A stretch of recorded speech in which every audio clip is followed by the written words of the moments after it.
My mother's text was only 3 lines long, uninviting me from the Christmas party I had completely funded because my sister felt uncomfortable.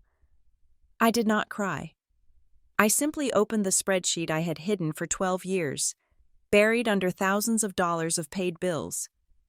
I found a handwritten note planning to use my credit because I would never say no. This year, the price of my refusal is going to be a total family explosion. My name is Madeline Kerrigan.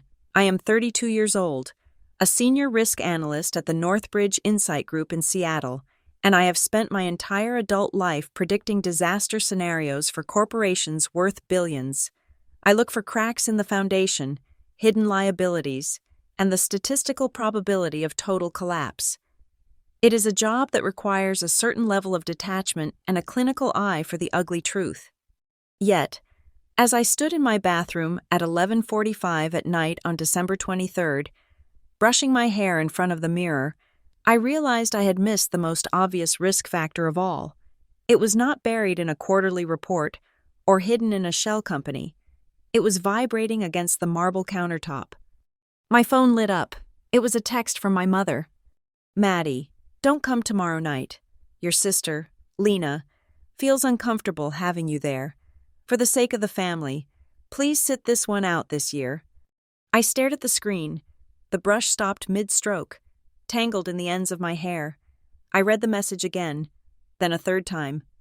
I had booked the private dining room at the Crimson Table 3 months ago. I had put down a non-refundable deposit of $1,500 on my personal Chase Sapphire card. I had selected the wine list myself, ensuring there was the specific Pinot Noir my father liked, which cost $80 a bottle. I had paid for the floral arrangements, white lilies and red winter berries, because my mother had said she wanted a Christmas that felt like a magazine spread. I had arranged everything to facilitate her dream of a luxurious, cohesive family holiday. And now, I was being invited to disappear. The reaction was not what I expected. There were no tears. My throat did not constrict with the sob of a wounded daughter. Instead, I felt a physical sensation in the center of my brain, a sharp, distinct mechanical sound. Click. It felt exactly like the sound of a deadbolt sliding home. It was the sound of a door being locked.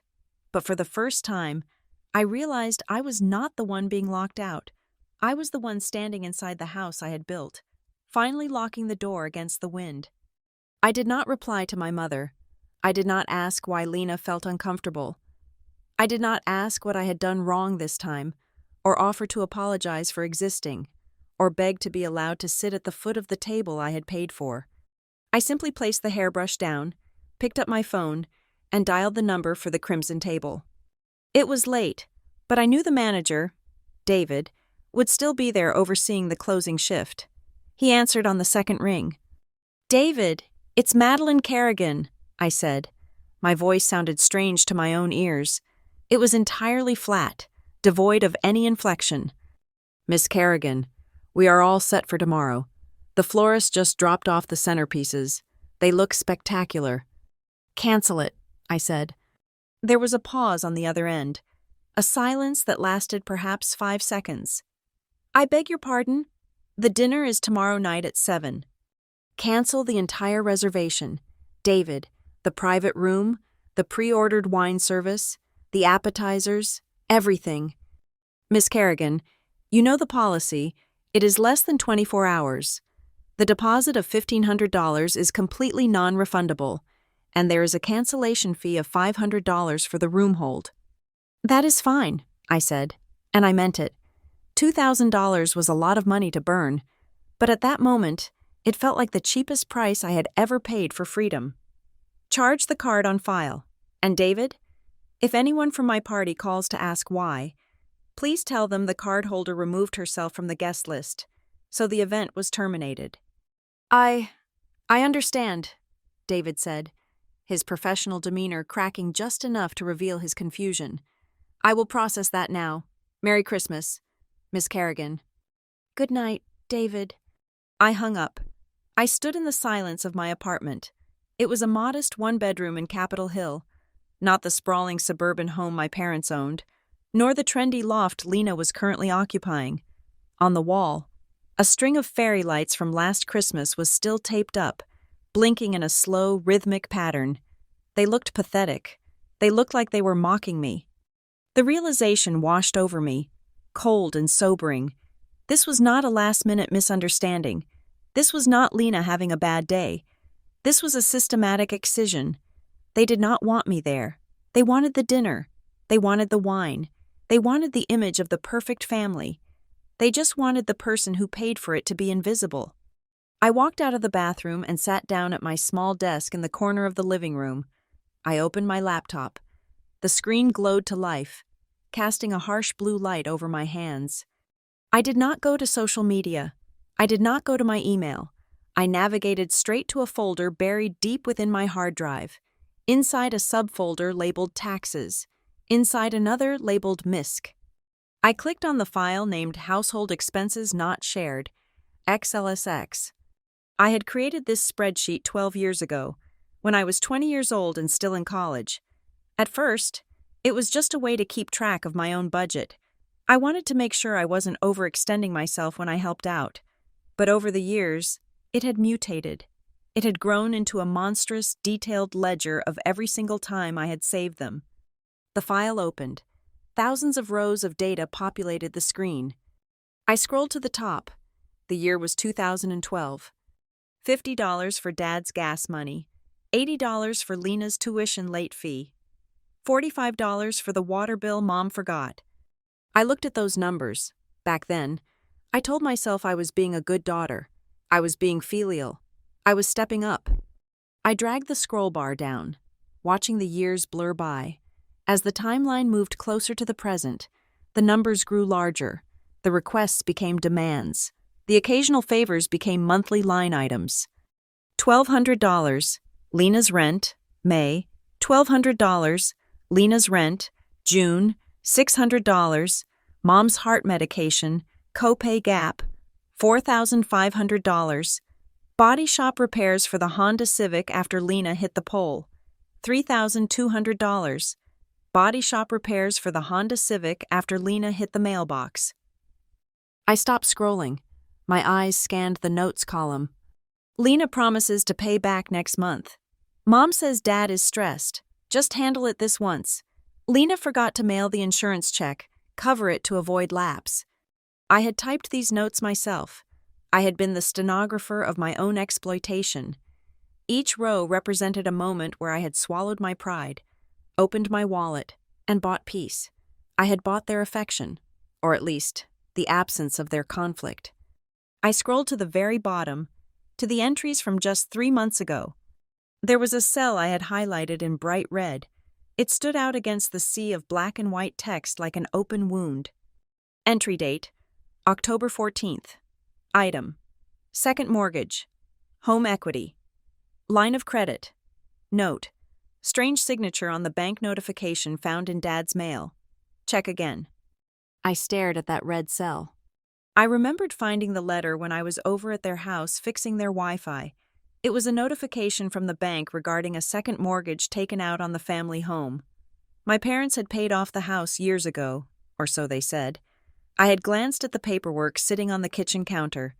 The signature at the bottom read, Robert Kerrigan, my father's name. But the slant was wrong. My father wrote with a heavy, blocky hand. This signature was loopy. It was jagged. I had meant to bring it up. I had meant to ask. But that same day, Mom had pulled me aside and given me the speech, the one I had heard 1,000 times since I was a child. Maddie, be gentle with your sister today. She is going through a hard time. You are so strong. You can handle things. Lena is sensitive. Don't make her sad. So I had put the letter down. I had gone home.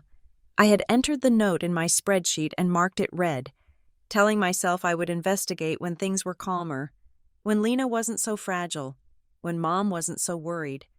I looked at the red cell now. Lena is sensitive. You are strong. It wasn't a compliment. It never had been. It was a conditioning tool. It was the leash they used to keep me in line. My strength was not a virtue to them. It was a utility. I was a utility, like the electricity or the water. something that was expected to run seamlessly in the background to keep their lives comfortable. They called me strong so I wouldn't collapse under the weight they put on my shoulders. They called Lena sensitive, so they never had to hold her accountable for anything. My strength had been weaponized against me. I was the bank. I was the emotional dumping ground. And the moment I became inconvenient, the moment my presence might remind Lena of her own inadequacies or make her feel uncomfortable, I was discarded. I looked at the total sum at the bottom of the spreadsheet. It was a six-figure number. It was enough to buy a small house. It was enough to start a business. It was enough to travel the world 3 times over. It was the price of my admission into this family. And tonight, my ticket had been revoked. The blue light of the laptop screen reflected in the dark window, creating a ghostly double of my face. Outside, the Seattle rain had turned to a light, wet snow. It was falling silently, covering the dirty pavement, muffling the sound of the city. I sat there for a long time. The anger that had been missing earlier finally arrived, but it wasn't hot and explosive. It was cold. It was glacial. It was the kind of anger that clarifies everything. I was done. I was done paying for the privilege of being treated like a servant. I was done financing Lena's mistakes.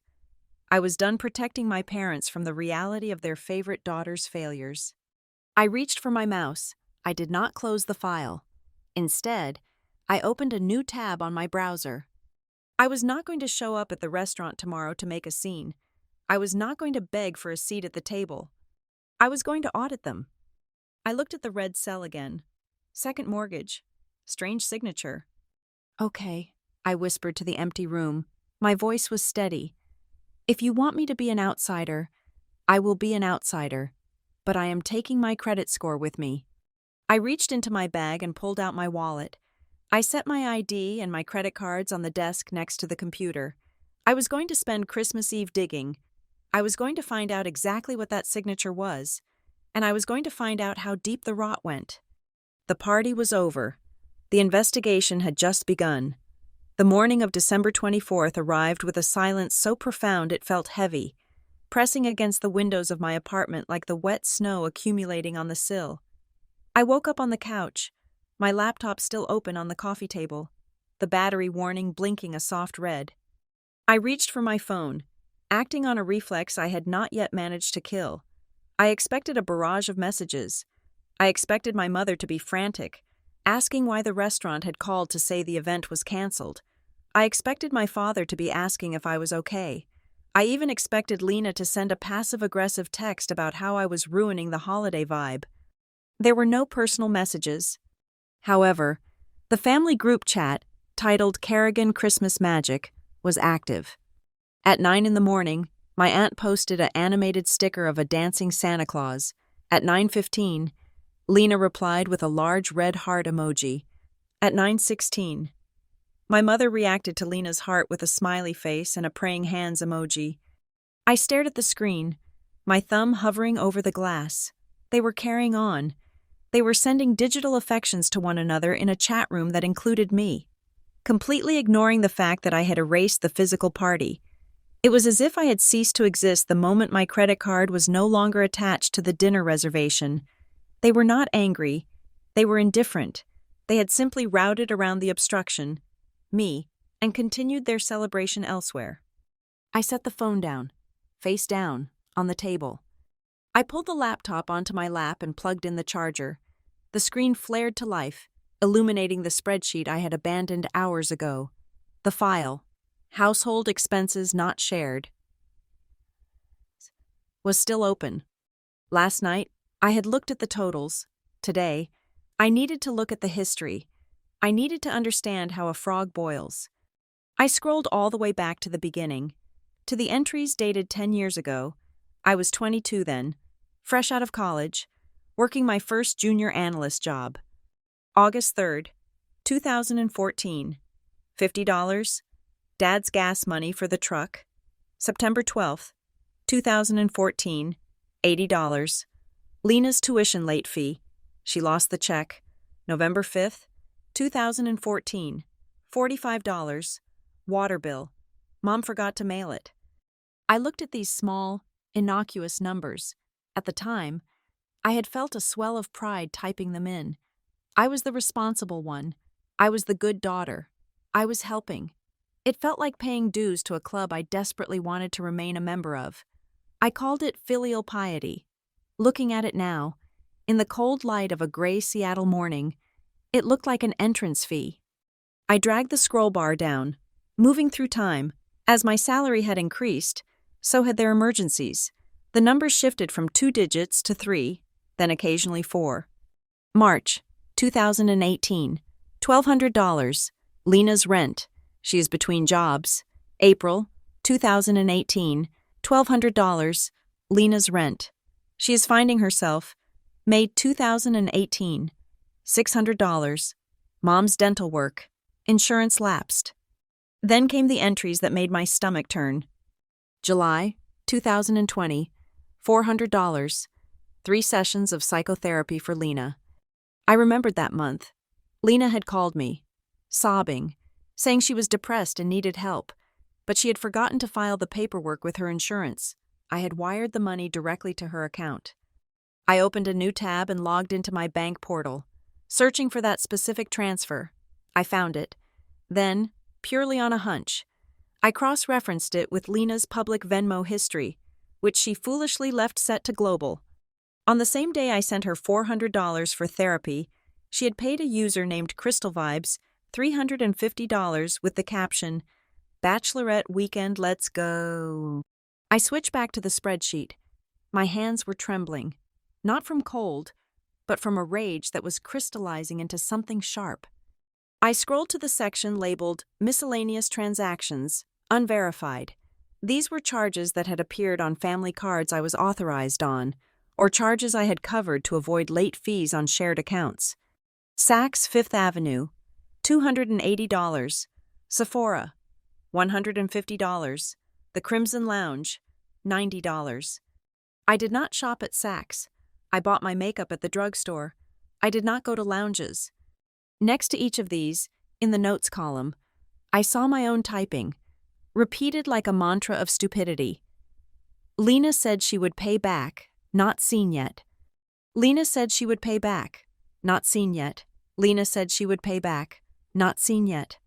I highlighted the column and let the software sum the total of just the promised repayments.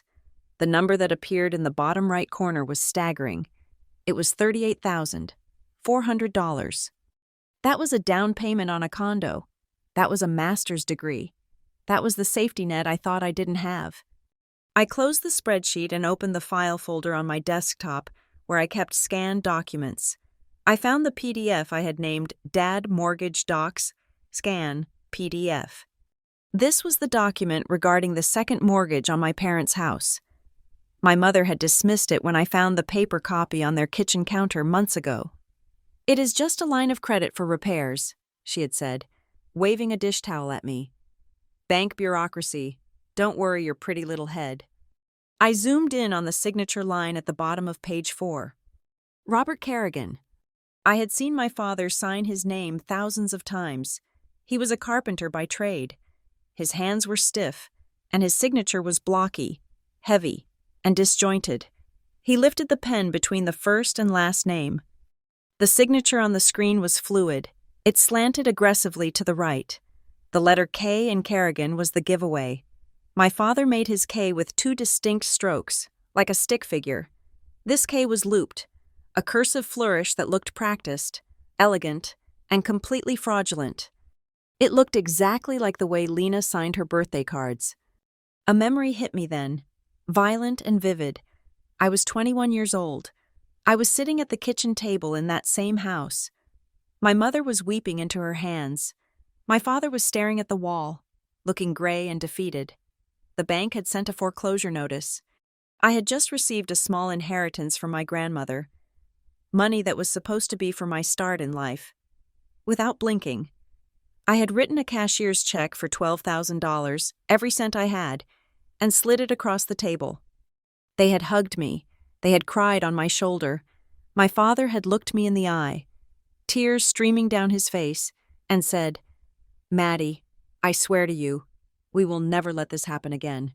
We will be safe. You saved us." I looked at the forged signature on the screen.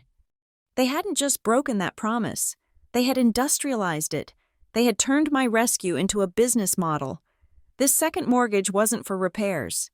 The house looked exactly the same as it did 5 years ago. So where was the money? I minimized the PDF and opened my email client. I needed to dig deeper. If they were willing to forge a signature on a mortgage, what else were they willing to sign? I went to the search bar. I typed in 2 words: loan and guarantor.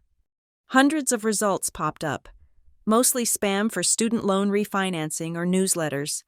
I filtered by date. I filtered by unread. One email remained. It was dated 11 months ago. It was from a regional bank based in Cincinnati, Ohio. The subject line read, "Action required. Confirmation of guarantor status for L. Kerrigan." My breath hitched. I clicked it open. "Dear Madeline Kerrigan, we are processing the personal loan application for Lena Kerrigan. As the listed cosigner and guarantor, we require a final digital verification of your income statements provided on January 14th. Please click the link below to finalize." I sat back in my chair, the room spinning slightly. I had never seen this email. It had gone to my spam folder, or perhaps I had missed it in a busy week. I had certainly never provided income statements to a bank in Cincinnati. But the terrifying part was not that the email existed. The terrifying part was that the loan had apparently gone through. I knew this because Lena had posted photos of a new car, a used but nice Audi, around February. She claimed she had saved up from her Etsy shop. If I hadn't clicked the link, how did it get approved? The realization came slow and cold. They didn't need me to click the link. If they had my social security number, which they did, from when they claimed me on taxes during college, and they had copies of my old pay stubs, which were stored in the filing cabinet at their house from when I lived there, they could fabricate the rest. They didn't just borrow money from me, they were becoming me. And the reason they felt safe doing it? The reason they didn't even bother to hide the paper trail that well? Because Maddie is strong. Maddie won't make a scene. Maddie will fix it. They banked on my silence. They leveraged my desire to be a good person against my own financial survival. They knew that if I found out, I would likely just pay it off to avoid my father going to jail or my sister getting a criminal record. I looked at the phone on the table. The instinct to call my mother was overwhelming. I wanted to scream. I wanted to hear her deny it so I could catch her in the lie. I wanted to demand to know why they hated me enough to steal from me, but not enough to invite me to dinner. My hand reached for the phone. I unlocked it. I opened the Contacts app. My thumb hovered over Mom. Then I stopped. If I called her, she would cry. She would say she didn't know, or that Lena was in trouble and they had no choice. She would weaponize the holiday. She would say, "On Christmas Eve, Maddie, really?" She would drag me back into the emotional mud where I would suffocate, just like I always did. I closed the Contacts app. I opened the browser on my phone instead. I typed into the search bar, my fingers moving with a precision that felt foreign to me. Financial exploitation and family attorney Seattle. The search results populated. I scrolled past the ads. I was looking for a specific name. A memory surfaced from a lunch break 2 years ago. A colleague, Sarah, had gone through a messy divorce where her husband had hidden assets with his brother. She had raved about her lawyer. "She's a shark," Sarah had said. "But she's a shark who eats other sharks. If you ever have family trying to screw you over, you go to Olivia Marsh." I found the name Marsh & Colton, Family Asset Protection. The website was stark, black and white, no pictures of happy families holding hands, just text, protecting your future from those who claim to love you. It was the most cynical tagline I had ever seen. It was also exactly what I needed. I clicked on the contact button. It was Christmas Eve. The office was closed. I didn't care. I began to type into the intake form. Name, Madeline Kerrigan. Nature of inquiry, identity theft, fraud, and coerced debt. Relationship to opposing party, parents and sibling. Typing those words felt like signing a death warrant for the life I had known. It was a crossing of the Rubicon. Once I hit send, I was no longer a daughter. I was a plaintiff. I hesitated for only a second. I looked at the dark screen of the group chat where the heart emoji and the praying hands were still the last thing said. I hit submit. The screen refreshed. Thank you. We will be in touch. I closed the laptop. The room was silent, but the heavy, suffocating feeling was gone. I wasn't waiting for an invitation to dinner anymore. I was preparing for war. The hold music for the bank's fraud department was a looped, distorted saxophone jazz track that sounded like it was being played underwater. I sat on the floor of my living room, the phone on speaker, listening to the static hiss every 30 seconds. It had been 45 minutes. While I waited for a human voice to confirm the destruction of my credit, my eyes drifted from the laptop screen to the rain streaking against the window. The gray Seattle light seemed to dissolve the present moment, pulling me back into the archives of my memory. I did not want to go there, but the silence of the apartment left me no choice. I was 14 years old. It was a Tuesday. I was sitting at the dining table doing algebra homework when a crash echoed from the living room. It sounded like the world splitting open. I ran in to find the large bay window shattered. Shards of glass were scattered across the carpet like diamonds. Lena, then 12, was standing in the center of the wreckage, a heavy ceramic vase at her feet. She was screaming, not in pain, but in a high-pitched, terrifying rage, because her group project partners had ignored her ideas for a history presentation. My mother rushed in from the kitchen. She did not look at the broken window. She did not look at the danger. She went straight to Lena, wrapping her arms around her, cooing soft sounds to drown out the screaming. Then, over Lena's shoulder, my mother looked at me. Her eyes were hard, pleading. "Maddie, get the broom," she whispered. "And please, just go upstairs. Don't stare at her. You know she gets embarrassed when she loses control. You are the strong one. You can handle the noise. Just let her be. You are the strong one." I was 17, the summer before my senior year. I came home from a shift at the library to find my mother and Lena huddled in the corner of the kitchen. Lena was shaking, her face pale. "I hit a pole," Lena sobbed. "I borrowed the car to go to the mall and I hit a pole." My mother grabbed my arm. Her fingers dug into my skin. "Maddie, listen to me. Your father is already so stressed about his blood pressure. If he finds out the insurance rates go up, it might kill him. Literally. Maddie, do you want that?" "What do you want me to do?" I asked. I had $2,000 in my savings account. Money I had scraped together from shelving books and babysitting for 3 years. It was for a laptop for college. "Pay the body shop cash," Mom said. "We will fix it before he gets home from his trip. Just this once. Save your father the shock. Be the adult here." I paid. I never bought the laptop. I used the library computers for my first 2 years of college. I was 22. I had just graduated and secured a competitive internship in London. I had saved $5,000 for the visa, the flight, and the first month's rent. It was my escape velocity. Then Dad lost his job at the mill. The mortgage payments piled up. The bank called. I sat at the kitchen table with them. Dad was staring at his hands. Mom was crying. Lena, who was 19 and taking a gap year that was turning into a gap life, stood up and stormed out of the room. "I can't take this tension," Lena yelled. "You guys are suffocating me with this stress." She slammed her bedroom door.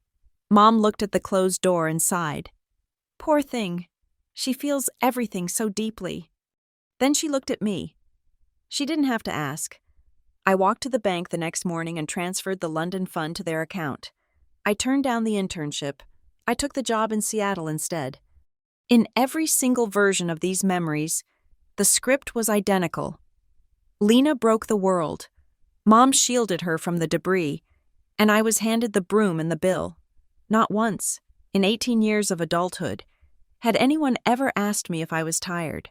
Not once had anyone offered me the luxury of collapsing. The jazz music on the phone loop hiccuped and restarted. I needed to do something with my hands. I could not just sit there and bleed out into the carpet. I stood up and walked to the filing cabinet in the corner of the room. I had been meaning to reorganize my warranty manuals for weeks. It was a mundane, mindless task, exactly what I needed to keep from screaming. I pulled out the bottom drawer. It was filled with old instruction booklets for blenders I no longer owned and a toaster that had died 3 years ago. I started tossing them into the recycling bin. As I cleared the back of the drawer, my hand brushed against something that wasn't glossy paper. It was a thin, rigid cardboard box, wedged tight against the metal back of the cabinet. I frowned. I didn't remember putting a box there. I pulled it out.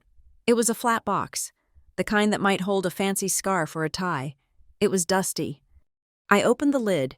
Inside, there was a single cream-colored envelope.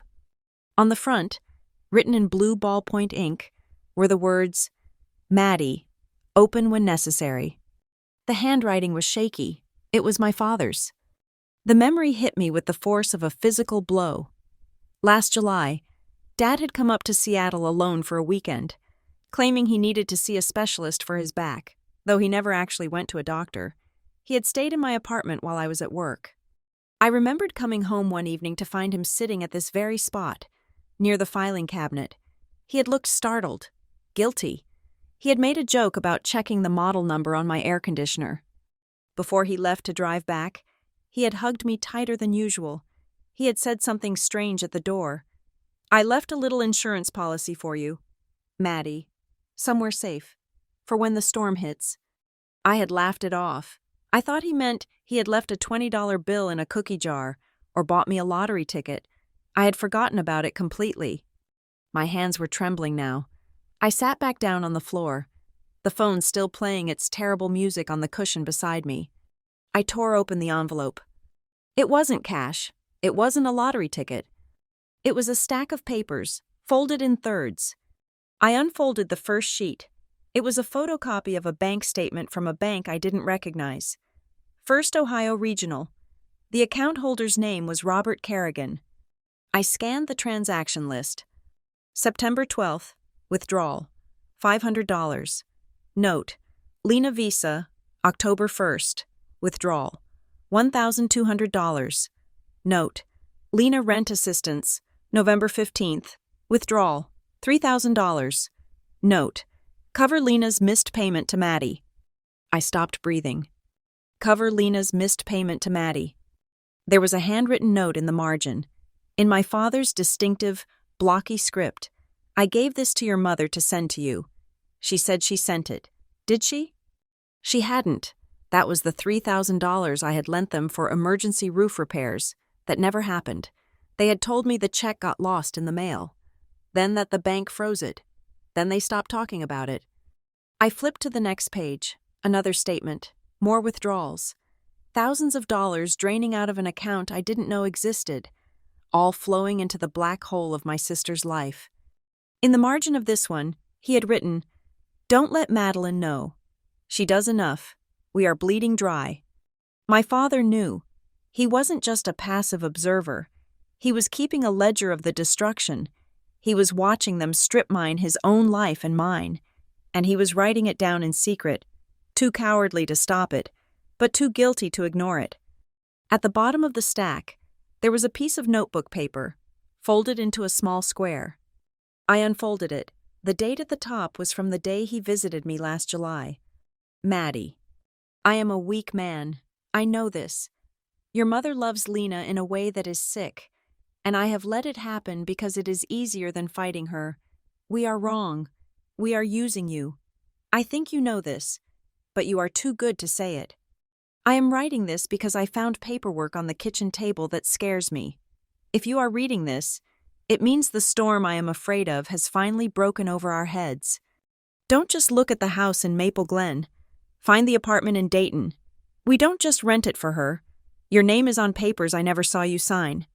I am sorry, that is not enough, I know. Dad. The world seemed to tilt on its axis. The apartment in Dayton. I stared at the words until they blurred.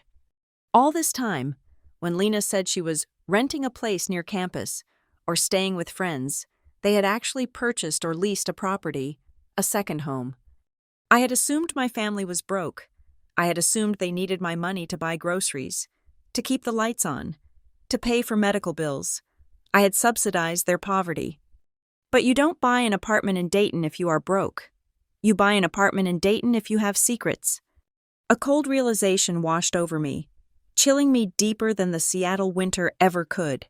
The reason they had uninvited me from Christmas wasn't just because Lena felt uncomfortable. It wasn't just emotional manipulation. It was logistical. They didn't want me in the room because they were afraid I would ask the wrong question. They were afraid I would see something, a piece of mail, a stray set of keys, a slip of the tongue about a property tax bill in a city 2 hours away. They had erased me from the holiday to protect the lie. I looked at the phone. The jazz music was still playing. "The apartment in Dayton," I whispered to the empty room. I didn't know the address. I didn't know if they owned it or rented it. But my father's note said, "Your name is on papers I never saw you sign." That meant I owned it, or rather, the Madeline Kerrigan they had constructed out of forged signatures and stolen social security numbers owned it. I hung up the phone. I didn't need to talk to the fraud department anymore. Not yet. I needed to find a deed. I stood up, clutching the letter in my hand. The sadness of being rejected from Christmas was gone, replaced by the icy clarity of a detective standing at a crime scene. My father had left me a map in a warranty box. He had given me the weapon to destroy them, hidden inside his own confession of cowardice. "Okay, Dad," I said, my voice shaking with a mixture of grief and adrenaline. "Let's see what we bought." The address my father had scribbled on the back of the bank statement was for a unit in a mid-rise complex called the Dayton View. I typed it into the Greene County Property Search website, my fingers moving with the mechanical precision of someone who does this for a living. I expected a rental listing. I expected to find a landlord's name. Instead, the owner information populated on the screen in stark, black letters: Kerrigan, Robert and Kerrigan, Diane. I stared at the screen. My parents owned a condo. They owned a condo in Dayton, Ohio. For 5 years, I had listened to them lament their poverty. I had listened to my mother weep about the rising cost of heating oil. I had listened to my father worry about the price of his blood pressure medication. I had wired them thousands of dollars to keep the lights on in their primary residence in Maple Glen. And all that time, they were holding title to a 2-bedroom apartment 2 hours away. I scrolled down to the lien history. It was a bloodbath of financial mismanagement. There was a primary mortgage, taken out 4 years ago, then a home equity line of credit, taken out 2 years ago, then a mechanic's lien for unpaid renovations, released only 6 months ago, coinciding exactly with the time I had sent them $3,000 for emergency roof repairs on the main house. I looked at the dates. They aligned perfectly with the timeline of Lena's life. 4 years ago, Lena had transferred to a college near Dayton.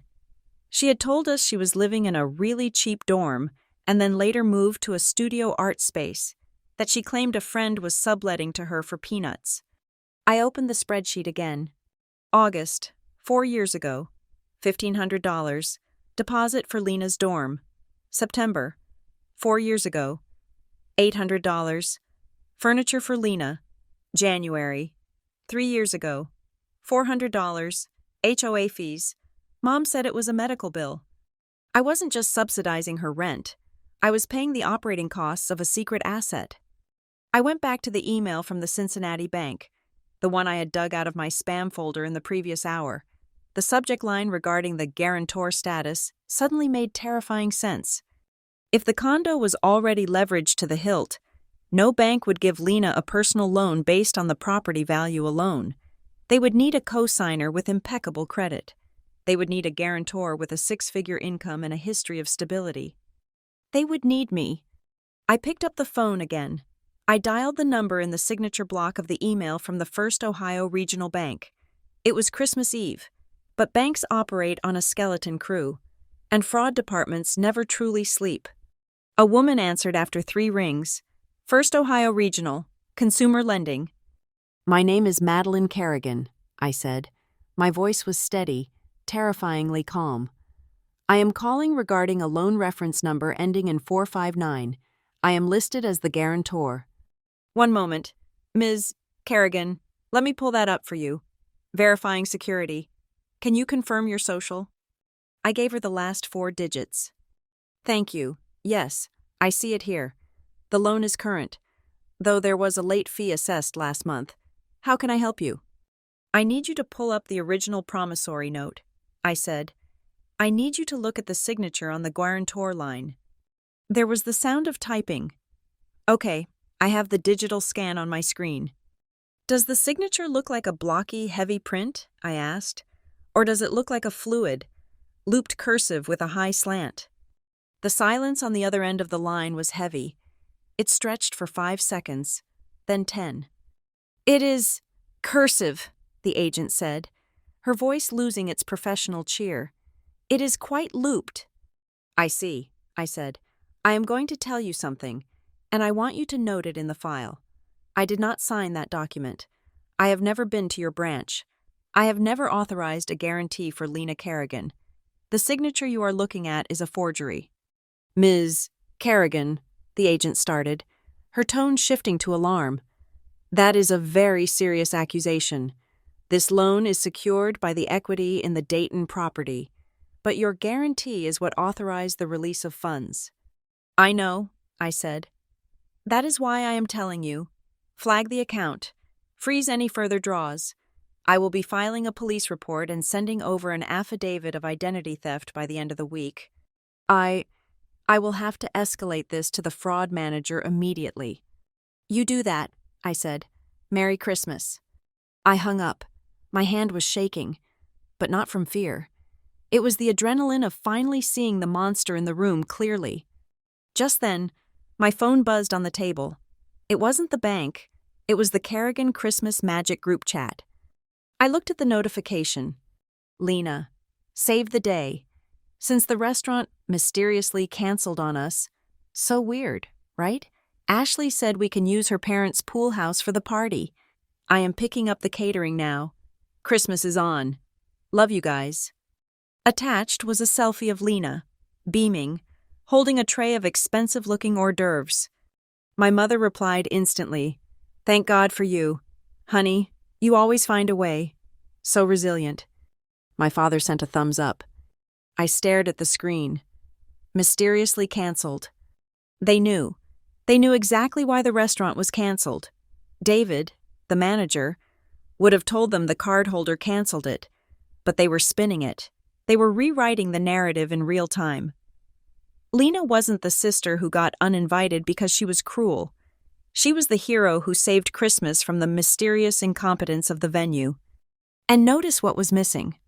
No one asked. Where is Maddie? No one asked. Did Maddie cancel it? No one said. Is Maddie coming to Ashley's house? I was gone. I had been scrubbed from the script. And suddenly, the timing made sense. The uninvitation wasn't just about Lena's feelings. It wasn't just about me being too intense. The bank letter regarding the late fee on the Dayton loan, the one the agent mentioned, must have arrived at the house recently. They knew I was coming for Christmas. They knew I had a habit of picking up the mail, of fixing things, of asking questions.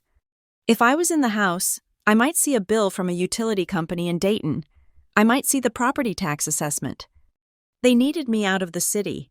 They needed me specifically disinvited, so I wouldn't be physically present to stumble upon the second life they were building on my credit score. I looked back at the pile of papers from my father's envelope.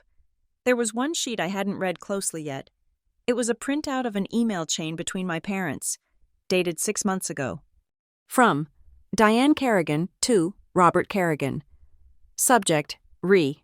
We have to tell her. Bob. Stop it. We cannot tell Madeline about the apartment. You know how she is. She blows everything out of proportion. She will make it about the money, about the logic.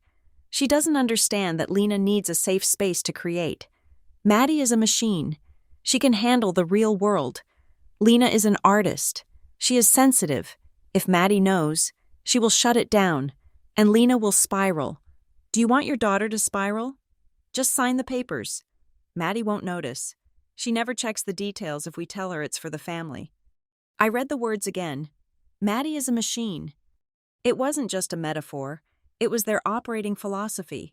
To them. I wasn't a person with needs or feelings. I was an appliance. I was a generator. You don't ask the generator if it's tired. You just kick it when it stalls and siphon the gas. And the neighbors in Dayton? The people living next to Unit 4B? I could imagine exactly what Lena told them. Oh, this place? My sister bought it for me. She's a big-shot analyst in Seattle. She has so much money she doesn't know what to do with it. So she helps me out. She's basically my investor. It was a twisted half-truth. I was her investor, but an involuntary one. I was the silent partner in a Ponzi scheme where the only return on investment was being told I wasn't wanted at dinner. I gathered the papers, the bank statements, the deed printout, the email from my mother calling me a machine. I put them all into a neat stack. I wasn't going to storm into Ashley's pool house. I wasn't going to flip a table. That was what the old Maddie would do. The Maddie who cared about being understood. The Maddie who wanted to fix the relationship. The new Maddie didn't want to fix anything. The new Maddie wanted to foreclose. I opened my laptop again and navigated to the contact page for Olivia Marsh. I had already sent the initial inquiry, but now I needed to be specific. I drafted a follow-up message.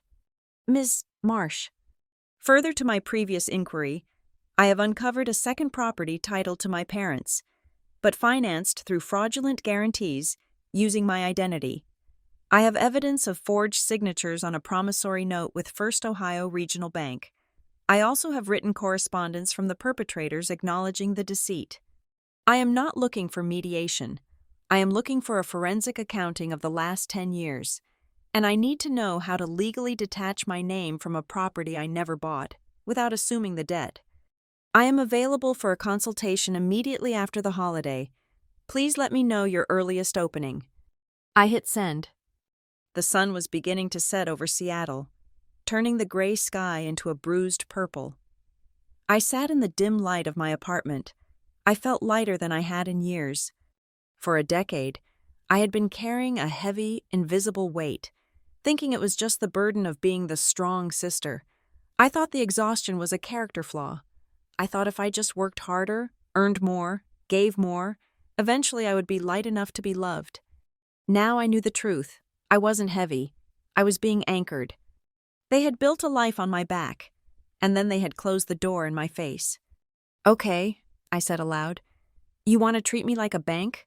Fine, but you forgot one thing. I looked at the group chat, where Lena was now posting a video of them opening a bottle of champagne, my father's favorite brand, the one I used to buy him. Banks foreclose, I whispered, and they don't care if you're sensitive.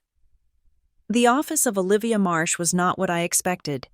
In my mind, lawyers who specialized in tearing families apart lived in glass towers downtown, surrounded by chrome and intimidation, but Marsh & Colton was located in a converted 2-story craftsman house on a quiet street near the King County Courthouse.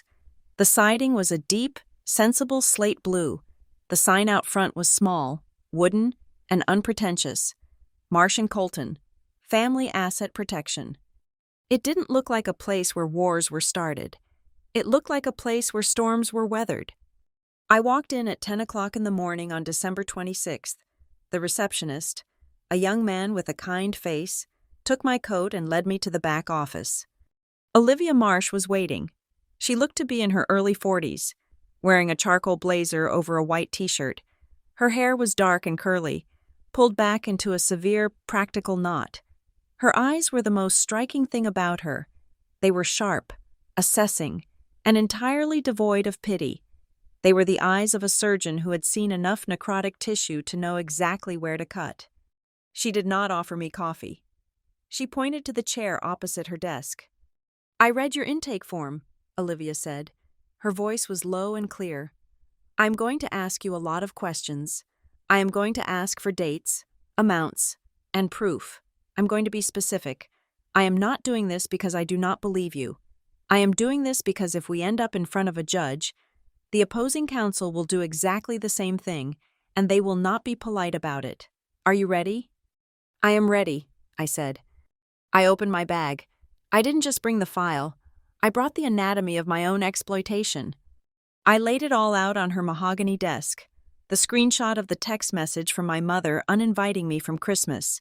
The printout of the household expenses not shared spreadsheet, which was now 18 pages long. The scan of the second mortgage on the Maple Glen house. The email from the First Ohio Regional Bank confirming the fraudulent guarantee. The deed to the Dayton condo. And finally, the handwritten letter from my father, still creased from where I had gripped it. Olivia put on a pair of reading glasses. For 20 minutes. The only sound in the room was the rustle of paper and the scratching of her fountain pen against a yellow legal pad. She read every line. She scrutinized the forged signatures. She compared the dates on my bank transfers to the dates on the Dayton property liens. I sat there, my hands clasped in my lap, waiting for her to tell me I was crazy, waiting for her to tell me that this was just a family dispute, that I should just talk to them, that I was blowing things out of proportion just like my mother always said. Olivia finally set the last page down. She took off her glasses and looked at me. "Madeline," she said, "this is not a clerical error. This is not a misunderstanding. This is a textbook model of severe financial exploitation." The words hung in the air. Exploitation. "You have been functioning as an unpaid financial caregiver," she continued, her tone clinical but intense. "You have no legal obligation to these people, yet you have assumed their debts. They have constructed a system where your role is to provide liquidity, while their role is to consume it, and because you are bound by guilt and a desire for affection, they have been able to bypass the legal consent required for these transactions." I felt a lump rise in my throat. I swallowed it down. "My mother says I am too sensitive. She says I make everything about money." "That is a manipulation tactic," Olivia said flatly. "It is designed to make you question your own reality so you stop asking questions. Looking at this spreadsheet, nothing here suggests you are too sensitive. It suggests you are the only person in that family who can do basic math. They are not protecting your sister because she is fragile. They are protecting her because she is their vehicle for fraud, and you are the fuel." To hear a stranger say it, to hear a professional look at the mess of my life and call it fraud instead of family drama, was a relief so profound it felt like physical pain. I felt the tears pricking my eyes, hot and sudden. "I thought I was helping," I whispered. "That is how it starts," Olivia said. She leaned forward. "But we are done helping. Now we are securing." She pulled a fresh sheet of paper from her pad. "We have a 3-step strategy. Step 1 is immediate triage. We are going to place a fraud alert on your file with Equifax, Experian, and TransUnion. Then we are going to freeze your credit entirely. No one opens a store card, a car loan, or a mortgage in your name ever again without a PIN that only you know." "Okay," I said. "I can do that."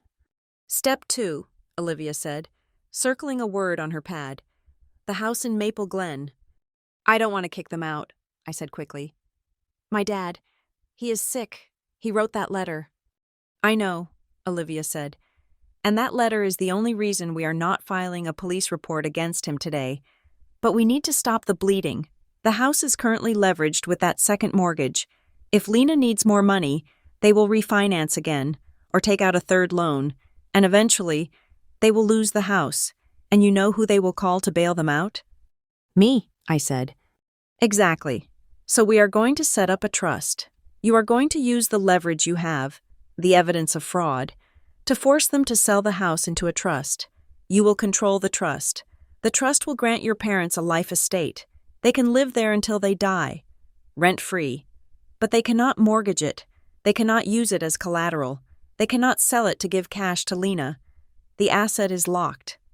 It was brilliant. It was ruthless. It was exactly what was needed. "And step 3? I asked. "Step 3 is the cleanup," Olivia said. "We need to know the full extent of the damage. You found the Dayton apartment and the bank loan, but people who steal identities rarely stop at big-ticket items. They use it for the small things, too. Medical care, utilities, cell phone plans." She slid a blank piece of white paper across the desk toward me. She placed a pen on top of it. "I want you to sit here and write down every single time you remember Lena or your parents using your name. Think back. Think about times you received mail that didn't belong to you. Think about times you got a phone call for a bill you didn't recognize. Think about times Lena used your ID because she lost hers. I picked up the pen. At first, my mind was blank, but then, prompted by Olivia's words, the memories began to surface, shaking off the dust of denial.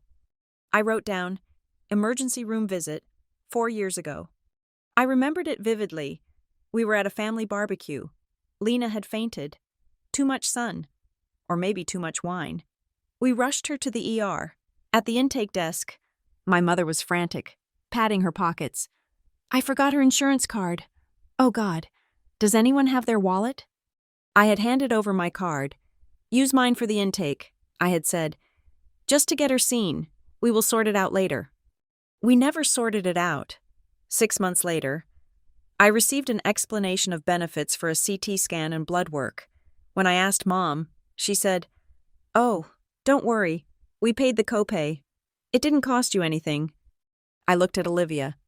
She used my insurance. That is insurance fraud, Olivia said calmly. Keep writing. I wrote down, dental bill collection letter, last year. I had received a letter from a collection agency regarding an unpaid bill from a cosmetic dentist in downtown Seattle. I had never been there. I called the dentist, and the receptionist said, "But Ms. Kerrigan, we have your file right here. You came in for a whitening treatment." I had assumed it was a mix-up. I had argued. They had eventually dropped it because the signature didn't match, and I had forgotten about it. But now I remembered Lena's teeth looking exceptionally bright that Thanksgiving. I wrote down, Lena's comment about the credit score. It wasn't a transaction, it was a conversation. We were sitting on the porch 2 summers ago.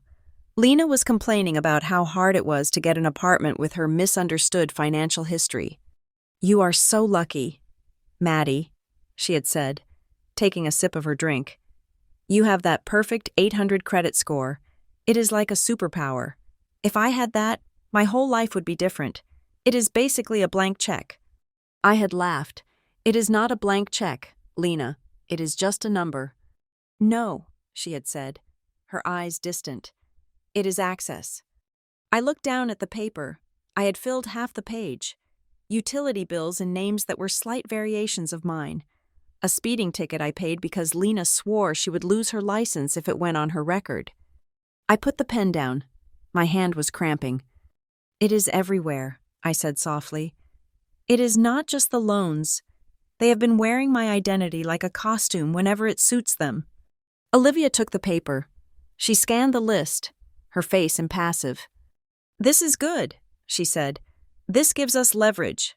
When we present the trust documents to your parents, we are not asking them nicely. We are presenting them with a choice. Option A. Sign the house into the trust and accept the safety you are offering. Option B. We take this list to the district attorney." "I don't know if I can send my sister to jail," I said. The thought made my stomach turn. Despite everything, the theft, the cruelty, the exclusion, the idea of Lena in handcuffs felt like a failure of my entire existence. Olivia leaned back in her chair. The leather creaked. "You don't need to make that decision today. Madeline, you don't need to decide on criminal charges right now.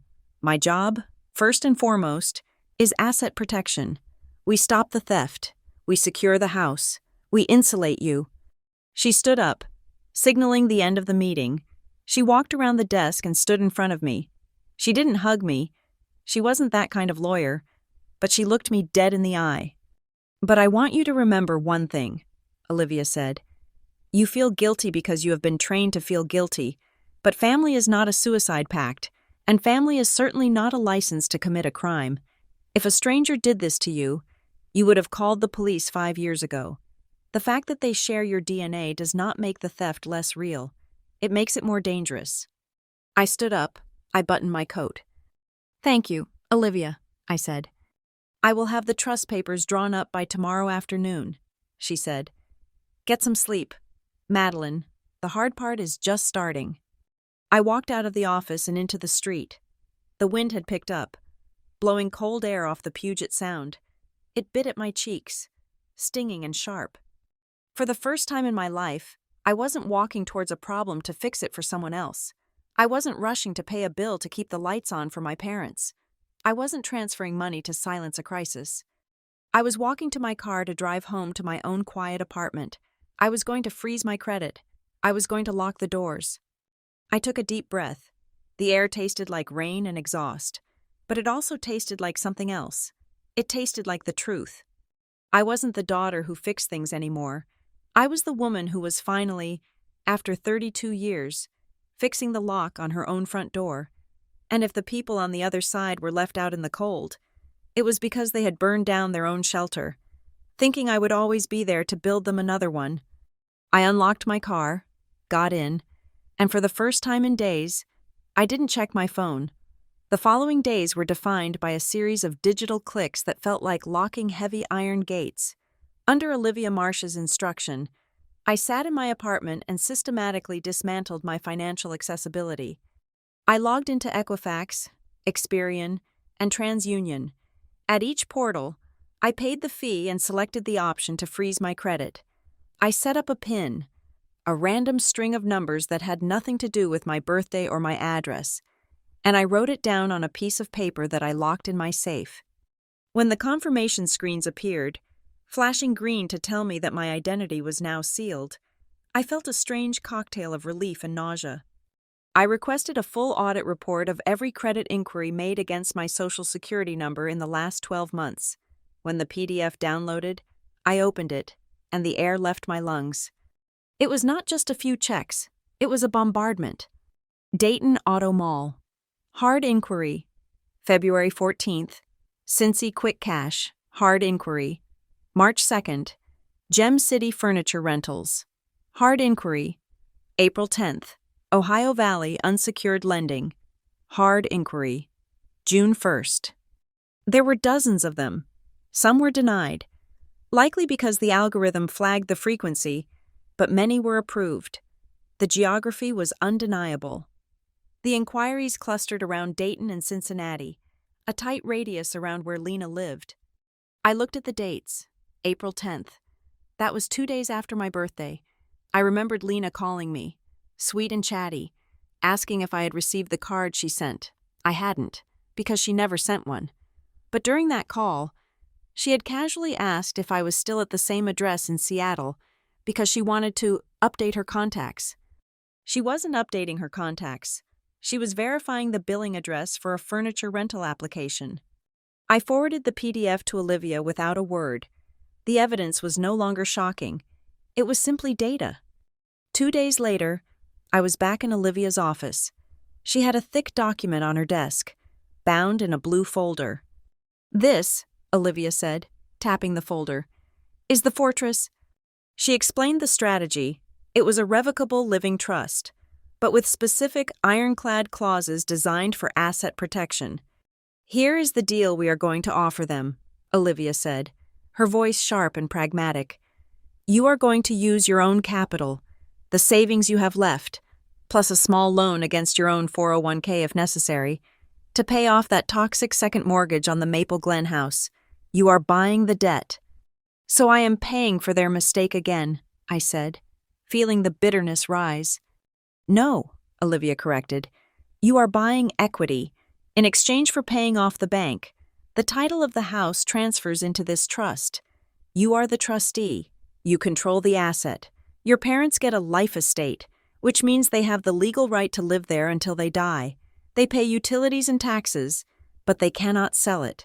They cannot reverse mortgage it. And most importantly, they cannot sign a piece of paper letting Lena use the house as collateral for a loan in Ohio." It was brilliant.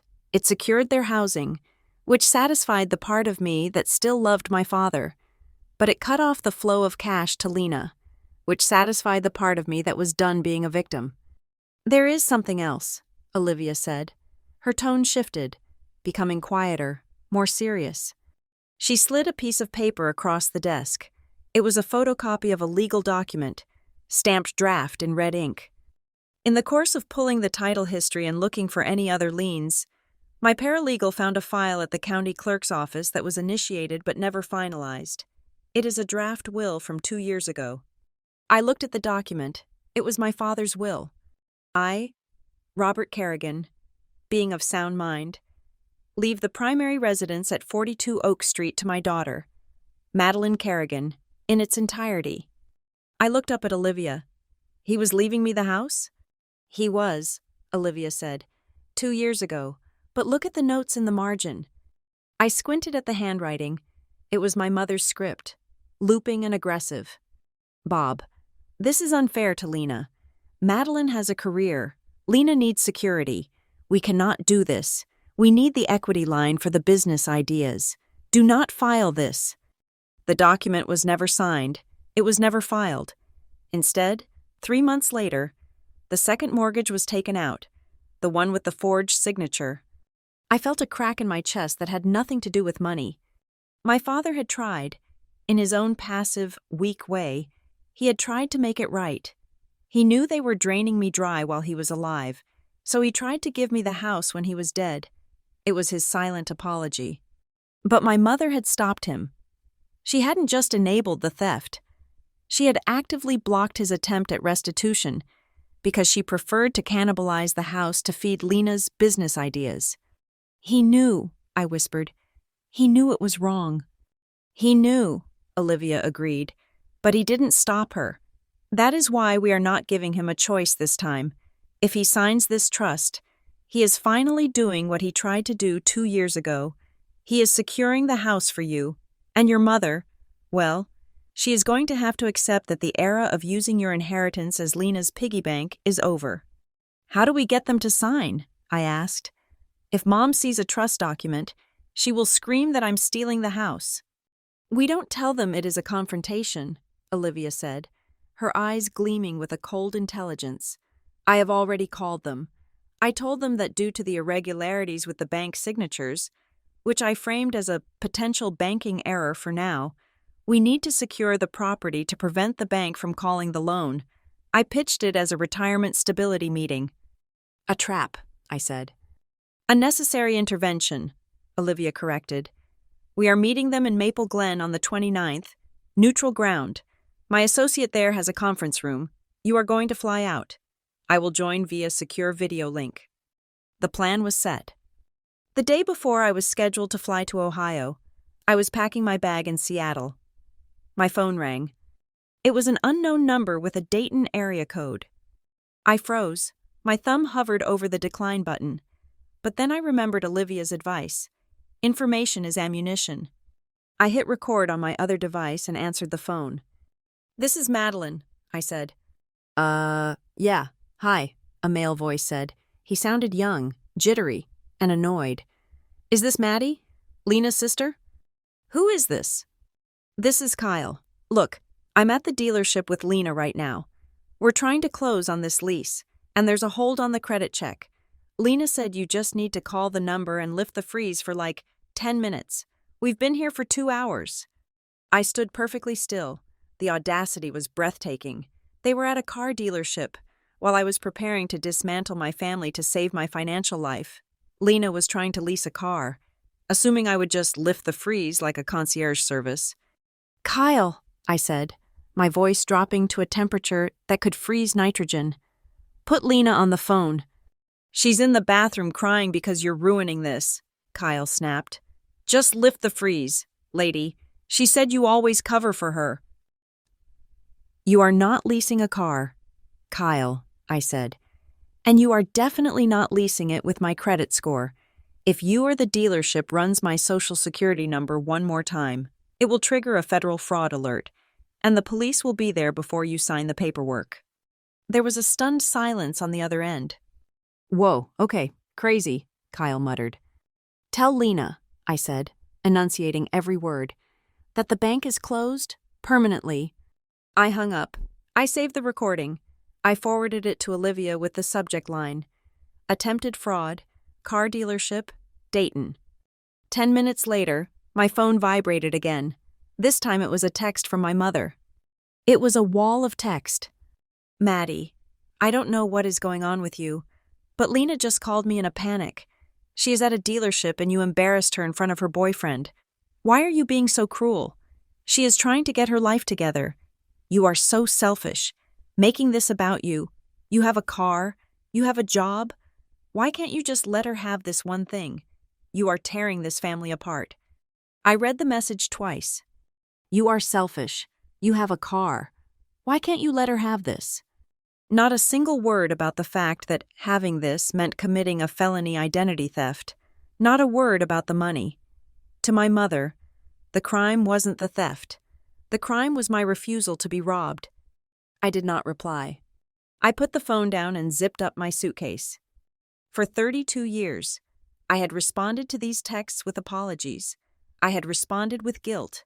I had responded by transferring money. This time, I was responding with a plane ticket and a trust document. I looked at the empty apartment. It was quiet. It was peaceful. The meeting in Maple Glen was not going to be a family reunion. It was going to be a deposition, and for the first time, I wasn't bringing my heart to the table. I was bringing the law. "See you soon, Mom," I whispered to the empty air. I turned off the lights and walked out the door. The fortress was built.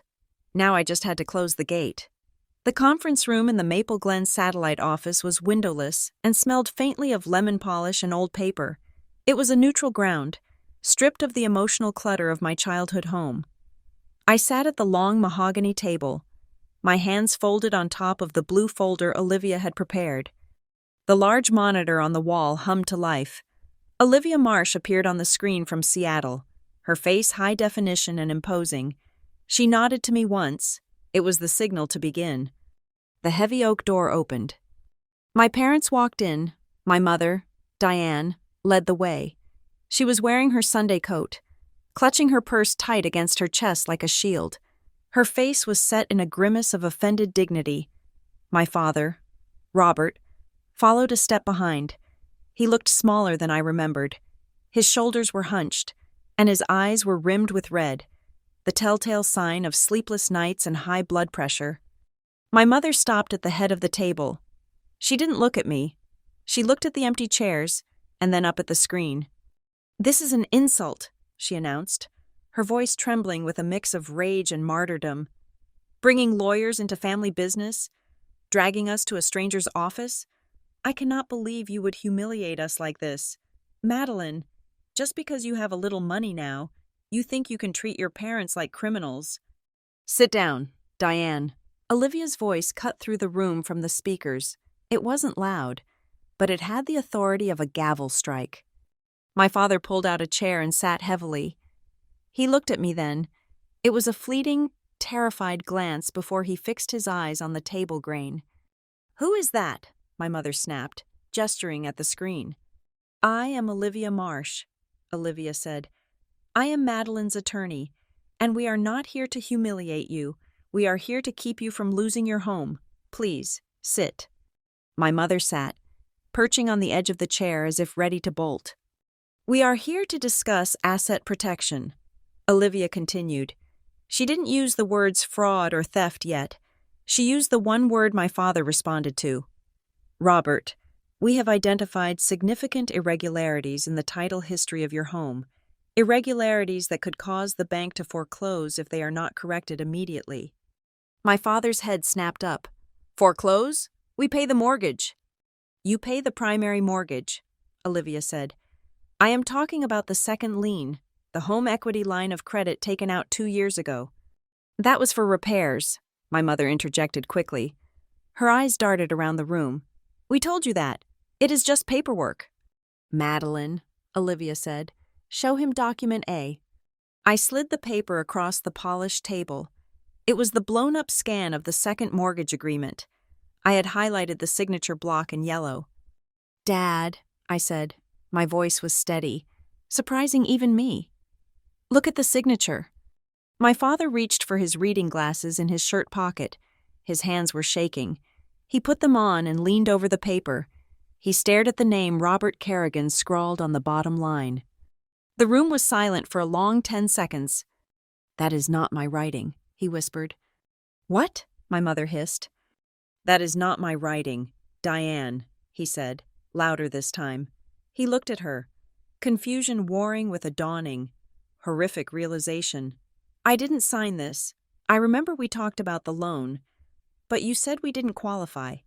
You said we were going to wait. I never signed this paper." "Oh, for heaven's sake, Bob," my mother snapped. She waved her hand dismissively. "You forget things all the time. It is probably just a messy signature. Or maybe the bank agent signed it for you over the phone to speed things up. It is standard practice." "It is a felony," Olivia said from the screen. My mother froze. "It is called forgery," Olivia continued, her voice devoid of warmth. "And banks do not sign for clients. But do you know who does sign like that? We had a handwriting expert look at it. It matches the signature on Lena's student loan applications and her car lease." "You are twisting things," my mother yelled, turning on me. "You are just trying to hurt your sister. You have always been jealous of her. You are nitpicking details to make us look bad because you are mad about a stupid dinner party." "This isn't about dinner, Mom," I said. "Show them document B and C, Olivia." "Go ahead," Olivia said. I slid the next two sheets across the table. The email from the Cincinnati bank regarding the personal loan guarantee and the property tax statement for the condo in Dayton. "We know about the apartment." "Mom," I said. "We know about the condo in Dayton. We know that Lena isn't renting it. We know you bought it. And we know you used my social security number and a fake income statement to guarantee the loan because you and Dad couldn't qualify for a second property." My mother's face drained of color. She looked like a ghost. That is not true," she stammered. We co-signed. Lena needed a place. It was unsafe in the dorms." "I called the bank yesterday," I said. "They have me listed as the primary guarantor. Me, not you, me." "There is a pattern here," Olivia said, leaning into the camera lens. "Systematic identity theft, wire fraud, bank fraud. If the bank in Cincinnati realizes that signature is fake, which they will, because Madeline has already flagged it, they are legally required to file a suspicious activity report. That goes to the FBI. That goes to the local police." My father made a sound like a wounded animal. He covered his face with his hands. "I told her," he mumbled into his palms. "I told her to stop." "Bob," my mother warned. My father dropped his hands. He looked at me, and his eyes were wet. "I saw her doing it," he confessed. His voice was broken. "I came into the kitchen one night.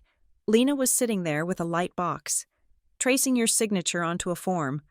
I asked what she was doing. Diane said, she said it was just to help get the paperwork through because you were too busy to come sign it yourself. She said you wouldn't mind. She said we were doing it for the family." "And you let her," I said. It wasn't a question. "I didn't want to believe it was a crime," he said. "I wanted to believe we were just borrowing." "It is stealing, Dad," I said. "You stole my name. You stole my credit. You stole my safety." "We raised you," my mother shouted. She slammed her hand on the table. "We gave you everything, and now you are going to send your own sister to jail over money? Over paper? How can you be so cold? She is your blood." "And that is why we are offering you a way out," Olivia cut in. "Madeline is not pressing charges today. She is offering a lifeboat." I pulled the final document from the folder, the trust agreement. "This is a revocable living trust," I explained, reciting the lines Olivia and I had rehearsed. "Here is the deal. I am going to pay off the second mortgage on this house. I'm going to clear the debt that Dad didn't sign for. In exchange, the title of this house transfers to the trust immediately." "You are taking our house," my mother spat. "I am saving your house," I corrected her. "The trust grants you a life estate. That means you live here until you die. You pay the utilities. You pay the taxes. But you do not own the deed anymore, which means you cannot mortgage it. You cannot borrow against it. And you certainly cannot let Lena use it as collateral for her lifestyle." My mother stood up. She was trembling with rage. "You are cutting off her lifeline. She is an artist. She doesn't have a steady income like you. If we can't help her, she will lose the apartment. She will lose her car. You are trying to destroy her." "I am not cutting off her lifeline," I said, looking my mother in the eye. I felt a strange calm settle over me, the kind of calm that comes after a fever breaks. I am cutting off her access to my shovel. I am done letting her use my name to dig holes she can't climb out of. I won't sign it, my mother said. I won't let you control us. Then option B, Olivia said calmly. Madeline leaves this room and files a police report for identity theft regarding the Dayton condo. The investigation will reveal the forged mortgage on this house. The bank will call the loan immediately due to fraud. You will lose the house to foreclosure within 6 months, and Lena will likely face felony charges. The silence that followed was absolute. The hum of the air conditioner sounded like a roar. My mother looked at my father. She expected him to fold. She expected him to soothe her, to find a middle ground, to ask me to be reasonable. My father looked at the papers. He looked at the scan of the signature that wasn't his. Then he looked at me. She is right, Diane, he said softly. Bob? She is right, he repeated. He picked up the pen. His hand was shaking, but there was a set to his jaw I hadn't seen in 20 years. I am tired. I am so tired of lying. I am tired of being afraid the mailman is going to bring a warrant. Bob, don't you dare, my mother whispered. I don't want my daughter to pay for our sins anymore, he said. I don't want her to lose her future because we couldn't say no to Lena. He signed the trust document. Robert Kerrigan. The letters were blocky, heavy, and disjointed, the real signature. He pushed the paper toward my mother. She stared at it. She looked at me with pure, unadulterated hatred. It wasn't the hatred of a mother for a child. It was the hatred of an addict for the person taking away the supply. You are a cruel girl, she said to me. You always were. Sign the paper, Mom, I said. She picked up the pen. She signed her name with a violent scratch, tearing the paper slightly. She threw the pen down. I pressed the intercom button. Send the notary in, please. The door opened and a woman in a gray suit walked in with a stamp and a logbook. The mechanical sounds of the next few minutes, the verification of IDs, the scratch of the pen in the logbook, the heavy thud crunch of the embosser sealing the document, filled the room. My mother watched the stamp come down. When it hit the paper, she burst into tears. She didn't cover her face. She just sat there, weeping openly, mourning the loss of her power. My father didn't comfort her. He just sat there, looking at his hands, looking strangely relieved. It is done, Olivia said from the screen. The house is secure. The credit freeze is permanent. Madeline, you can leave. I stood up. I took the folder. I didn't say goodbye. I didn't say Merry Christmas. I walked out of the conference room, past the weeping woman and the broken man, and out into the crisp Ohio air. The sky was a brilliant, hard blue. I took a breath. It was the first breath I had taken in 12 years that didn't cost me a cent. 3 days after the confrontation in the conference room, I was back in Seattle, sitting on my living room floor surrounded by the shredder and a stack of files. I was purging. Every receipt, every old birthday card, every physical tether to the version of myself that used to pay their bills was being fed into the machine. Then my phone rang. The caller ID displayed a local number from Ohio. I almost didn't answer. I thought it might be my mother, calling from a burner phone to scream at me again, but the area code was for a suburb north of Dayton, not Maple Glen. I picked up, "This is Madeline." "Hi, Ms. Kerrigan?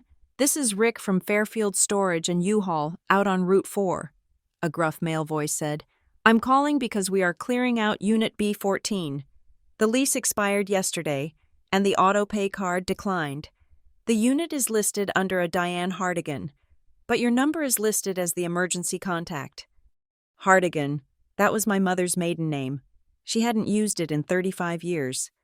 "I don't know anything about a storage unit," I said, my hand hovering over the end call button. "And I am not responsible for the bill." "Oh, I ain't asking for payment," Rick said. "We already cut the lock. Most of it is just junk, old furniture, some broken lamps, but there is a box here right in the front. It has got Madeline K. written on it in Sharpie. It is taped up pretty good. Since you are the contact, I figured I would ask if you want it before it goes in the dumpster." I froze. Madeline. spelled Madeline. My name is Madeline, Madeline. My mother knew how to spell my name. My father knew how to spell my name. But Lena? Lena had misspelled my name on my birthday cards for half our lives. She spelled it phonetically, carelessly. "Don't throw it away," I said, my voice tight. "I will pay for the unit for another week. Do not let anyone else touch that box." I flew back to Ohio the next morning. Fairfield Storage was a depressing row of corrugated metal buildings surrounded by a chain-link fence topped with razor wire. The air smelled of wet concrete and diesel. Rick, the manager, met me at the front desk. He looked tired. "Unit is around back," he said, handing me a new key. "You are lucky you came when you did. Some kid was here 2 days ago trying to get in." I stopped. "A kid?" "Yeah, young guy, skinny, looked twitchy. Said his girlfriend left some art supplies in there. He didn't have the key or the code, though, so I told him to beat it. He seemed real nervous about that box." Kyle. It had to be Kyle, the boyfriend from the car dealership. I walked to Unit B14. The roll-up door rattled as I lifted it. Inside, it was exactly as Rick had described, a graveyard of unwanted things. There was the sofa from my childhood living room, the one with the broken spring. There were stacks of old magazines. And there, sitting on top of a scratched coffee table, was a banker's box. On the lid, written in thick black marker, was the name, Madeline K. The handwriting was Lena's. It was hurried, slanting downward, the letters jagged. I carried the box to my rental car. I didn't open it until I was sitting in the driver's seat with the doors locked. I used my house key to slice through the layers of packing tape. I lifted the lid. I expected to find old photos, maybe childhood memorabilia they didn't want to keep but couldn't throw away. Instead, I found a crime scene. It was a chaotic jumble of paperwork, stuffed in without order. I pulled out a handful of receipts first. They were crumpled, smoothed out, and shoved into the box. The spa at the Green, $350. Date, August 12th. Nordstrom Personal Shopper Service, $800. Date, September 4th. Apple Store, $1,200. Date, October 1st. I cross-referenced the dates in my head.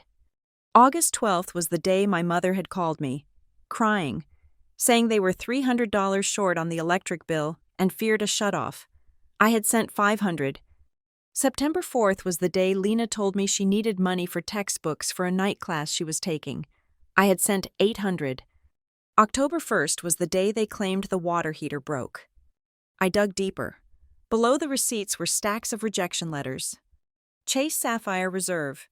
Application denied. Amex Platinum. Application denied. Discover It. Application denied. I looked at the applicant information on the letters. They were all in Lena's name, but in the section for authorized user or guarantor, my name was listed. Madeline Kerrigan. Address, 4402 Pine Street, Seattle. That was my old apartment. I had moved out of there 3 years ago. They had been using old data, hoping the credit bureaus wouldn't notice the address mismatch. That was why these were rejected. They were phishing. They were throwing my name at every algorithm they could find, hoping one would stick. Then I found the notebook. It was a cheap, blue spiral-bound notebook. On the cover, Lena had written the come-up plan in glitter pen. I opened it. It wasn't a diary. It was a ledger of manipulation. There were columns drawn in ruler straight lines. One column was labeled debt. The other was labeled the fix. Debt. Kyle's truck payment, $500. The fix. Tell Mom Maddie got a bonus. Ask for help with medical bill. Debt. Condo HOA fees. Past due, $600. The fix. Use the old credit card info. Maddie left on the Amazon account. Buy gift cards. Cash out. I felt sick, physically sick. I had always thought Lena was disorganized. I thought she was chaotic, bad with money, impulsive. This wasn't impulse. This was strategy. I turned the page. There was a section titled Emergency Protocols. In red ink, Underlined twice. Lena had written, "If the bank calls about the signature, deny. Say it looks like a mistake. Cry." And below that, a paragraph that made my blood turn to ice. "If Maddie finds out, do not panic. She will get mad, but she hates trouble. If the debt collectors call her, play dumb. Blame the bank. Maddie always wants to clarify things. She is obsessed with having a clean record. She will bring her lawyer and pay it off just to make it go away. She can't stand the idea of a Kerrigan having bad credit. Use her ego against her." I stared at the page, the handwriting blurred. Use her ego against her. She knew. She knew exactly who I was. She knew that my strength was actually a fear of failure. She knew that my responsibility was a weakness she could exploit. She hadn't just stolen my money. She had weaponized my own character. She had built a contingency plan based entirely on the assumption that I would save her to save myself. There was one more thing at the bottom of the box, a manila folder labeled Practice. I opened it. It was filled with sheets of printer paper. On each sheet, hundreds of times, a name was written. Madeline Kerrigan, Madeline Kerrigan, Madeline Kerrigan. Some were clumsy, some were close. The ones at the bottom of the stack were perfect replicas of my signature. This wasn't my mother helping Lena sign a form in the kitchen. This was hours of practice. This was Lena sitting in a room, holding a pen, and methodically learning how to become me. I closed the box. My hands were shaking so hard I could barely get the lid back on. This changed everything. Up until this moment, I had thought this was a story about a family that loved me poorly. I thought they were selfish, lazy, and entitled. I thought my mother was an enabler and Lena was a spoiled brat. But this was predatory. The box proved intent. It proved malice. It proved that Lena and whoever was helping her, Kyle, saw me not as a sister, but as a resource to be mined until it collapsed. I started the car. I didn't drive to the airport. I drove straight to the nearest FedEx office. I scanned every single page in the notebook. I scanned the practice signatures. I scanned the receipts that matched the dates of my emergency transfers. Then I called Olivia Marsh. "Madeline?" Olivia answered on the first ring. "I thought you were traveling." "I am in Ohio," I said. "I found a box." "What kind of box?" "A box that proves Lena isn't just a beneficiary of fraud. She is the architect." I took a breath. "And Olivia? There is a third party, a boyfriend, and based on the notes in this journal, they are desperate. They know the credit freeze is on. They know the house is in the trust. They are out of options." "Desperate people are dangerous people," Olivia said, her voice shifting from lawyer to strategist.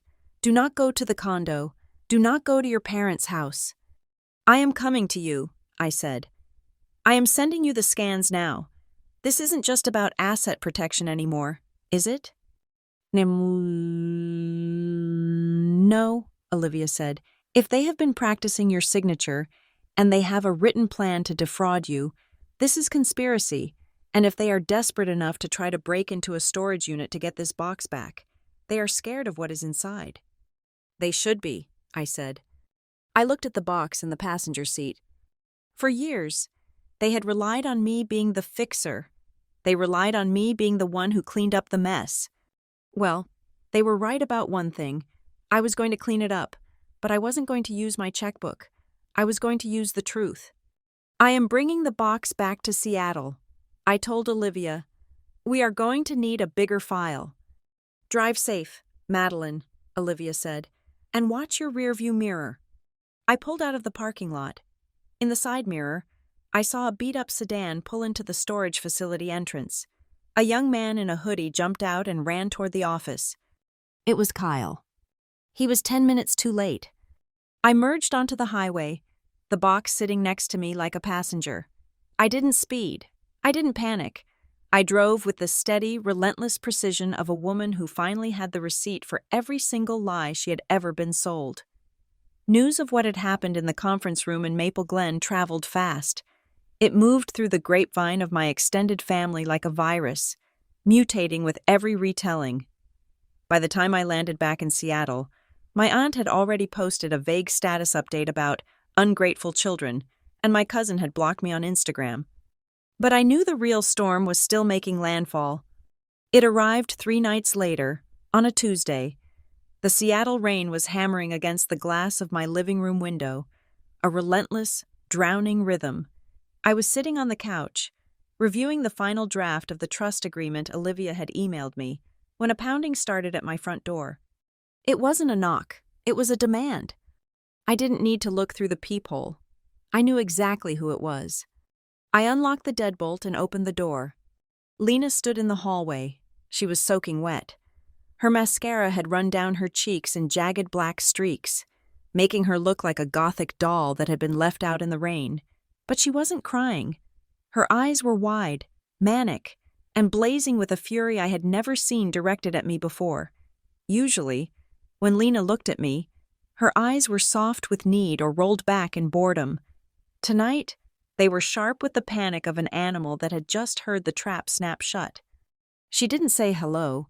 She pushed past me into the apartment, her wet boots squeaking on my hardwood floor. "What the hell did you do?" she screamed, spinning around to face me. "Are you insane? You dragged Mom and Dad to a lawyer's office? You forced them to sign their house away?" I closed the door calmly. I engaged the lock. Click. "I didn't force them to do anything, Lena," I said. My voice was low. I refused to yell. "They signed a trust to protect the asset from foreclosure, which, as we both know, was imminent." "You made them prisoners," Lena shouted. She threw her purse onto my armchair. "Mom called me hysterical. She said they can't even take out a loan to fix the furnace now without your permission. You locked them down. You humiliated them just because I made a few small mistakes?" There it was, the language of minimization. Small mistakes. "Identity theft isn't a mistake, Lena," I said, "and felony forgery isn't a typo." "Oh my God! Stop being so dramatic." She threw her hands up. "It was just paper. I was going to pay it back. I always pay it back. I just needed bridge financing for my business. But no, you had to go nuclear. You had to bring in a lawyer and treat your own family like criminals." "If the shoe fits," I said. "You are such a bitch," she spat. "You have everything, Maddie. You have this apartment. You have a salary. You have benefits. And you can't stand that I'm trying to build something for myself. You want me to fail. You want me to be the screw-up so you can feel superior." I didn't respond to the insult.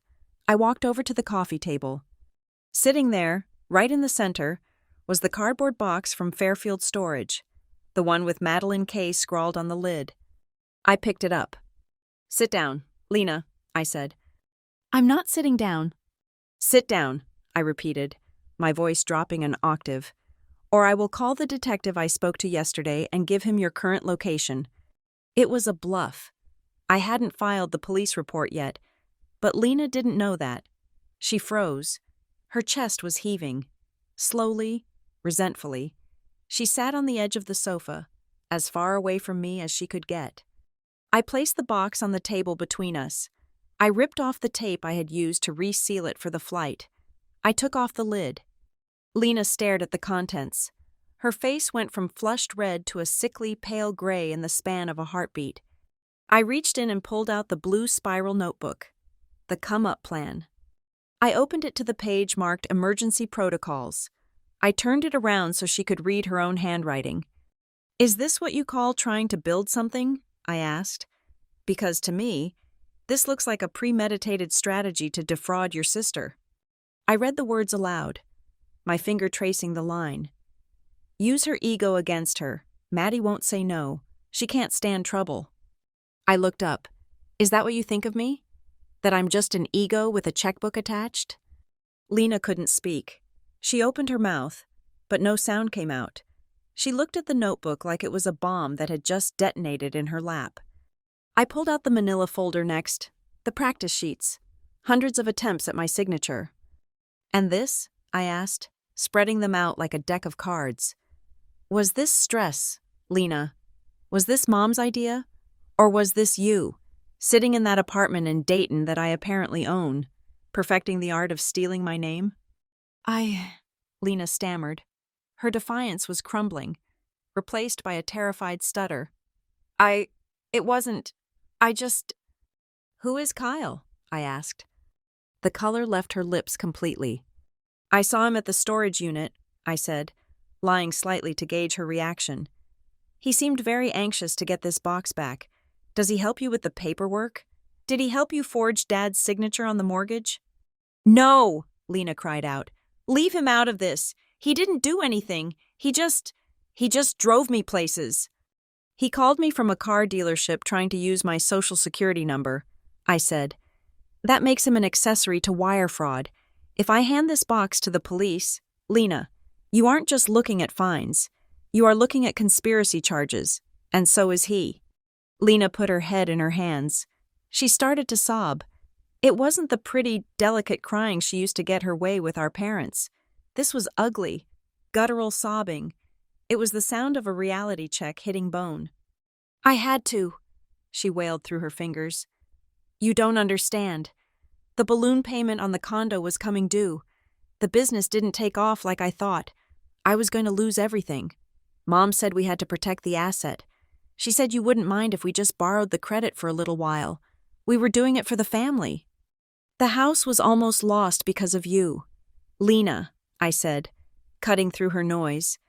Not because of me, not because of the bank, because of you. You drained the equity. You spent the money on, what? Clothes? Cars? A lifestyle you couldn't afford? I was trying to be someone, she screamed, looking up. Her face was a mess of tears and snot. I am 30 years old. Maddie, I have nothing. You have a career. Dad is proud of you. I just wanted to show them I could make it work. By stealing from me? I thought you would save us, she blurted out. The room went silent. The rain drummed against the window. What? I whispered. I thought you would save us, Lena repeated, quieter this time. She wiped her nose on her sleeve. Like you always do. I figured, if it all blew up, if the debts got too big, you would just come in and fix it. You always fix it. I wrote that note because it is true. You never say no. I didn't think you would actually let us drown. It was the most honest thing she had ever said to me. She had built an entire criminal enterprise on the foundation of my reliability. She had leveraged my love, my guilt, and my competence as her ultimate insurance policy. She believed, down to her marrow, that I was incapable of letting her face consequences. You were right, I said. I never said no. That was my mistake. I stood up. I gathered the papers and put them back in the box. I put the lid back on. Here is the new reality. Lena, I said, my credit is frozen, locked. You cannot open a gym membership in my name, let alone a loan. If you or Kyle try to run my social security number again, it will trigger an immediate alert to the fraud bureau. Lena stared at the floor. The house in Maple Glen is in a trust, I continued. I am the trustee. Mom and Dad have a life estate. They are safe, but they cannot give you money from the house anymore. There is no equity line. There is no refinancing. The tap is turned off. How am I supposed to live? Lena whispered. I can't make the payments on the Dayton place without the help. Then you will lose the Dayton place, I said. That is how math works. You are ruining my life, she moaned. No, I said. I am letting you have your life, the one you can actually afford. I tapped the box on the table. And this box? I have made digital copies of everything inside. Olivia Marsh has a set. I have a set on a cloud drive. If I see one more suspicious charge, one more letter from a collection agency, or one more attempt to use my identity, I won't call you. I will call the district attorney, and I will hand them this box. Lena looked up at me. Her eyes were swollen. She looked young and old at the same time. You would really send me to jail? She asked. Your own sister? If you steal from me again? I asked back. Yes, without hesitation. She stood up. She grabbed her purse. She looked at me, searching for a crack in the armor. She was looking for the Maddie who apologized. The Maddie who handed over the credit card because she couldn't bear the tension. She didn't find her. "I am going to tell everyone," Lena threatened, her voice shaking. It was a weak, final grasp at a weapon that no longer had bullets. "I will tell Aunt Sarah. I will tell Grandma. I will tell them you are a greedy monster who tricked Mom and Dad and stole their house. You will be a pariah." "Go ahead," I said. "Tell them. But remember, Lena, if you care so much about your reputation, you probably shouldn't have written my name on all those loan applications, because if you make me defend my reputation, I will do it with court documents." She flinched. She knew I meant it. "I never thought you were mean," she whispered. "I thought you were the nice one." "I was the useful one," I corrected. "There is a difference." She walked to the door. She put her hand on the knob, then paused. She didn't look back. "I guess I won't see you at Christmas," she said. "No," I said. "I don't think you will." She opened the door and walked out into the rain. She didn't slam it. She just pulled it shut. A soft click that echoed the sound I had heard in my head the night of the text message. I stood in the silence of my apartment. The box was still on the table. The ghost of her perfume, something sweet and cloying, hung in the air. I felt a strange sensation in my chest. It wasn't happiness. It wasn't triumph. It was the feeling of a heavy pack being dropped after a 10-mile hike. My shoulders felt light. My breathing was deep. I had lost a sister tonight. I knew that. The Lena who walked out that door would never forgive me for taking away her free ride. She would hate me for the rest of her life because I had forced her to grow up. But as I looked at the rain washing down the window, I realized I didn't mind. I had lost a sister. Yes, but I had saved myself. And for the first time in 32 years, that trade felt entirely fair. Christmas morning broke over Seattle not with a fanfare of tearing wrapping paper or the smell of burning toast, but with a silence so profound it felt like a heavy velvet blanket. For the last 10 years, my Christmas mornings had been a race against the clock. I would be up at 5 in the morning, wrestling a 20-pound turkey into the oven, checking my phone for texts from my mother about forgotten ingredients, and bracing myself for the inevitable arrival of Lena, who would show up 3 hours late with a hangover and a criticism about the table setting. This year, I woke up at 9. The apartment was still. The only sound was the hum of the refrigerator and the distant swish of tires on wet pavement. I reached for my phone. There were no texts demanding to know when dinner would be ready. There were no frantic updates about a crisis with the appetizers. There was only a single notification, a voicemail from my mother, left at 2 in the morning. I sat up in bed, pulling the duvet around my shoulders. I pressed play.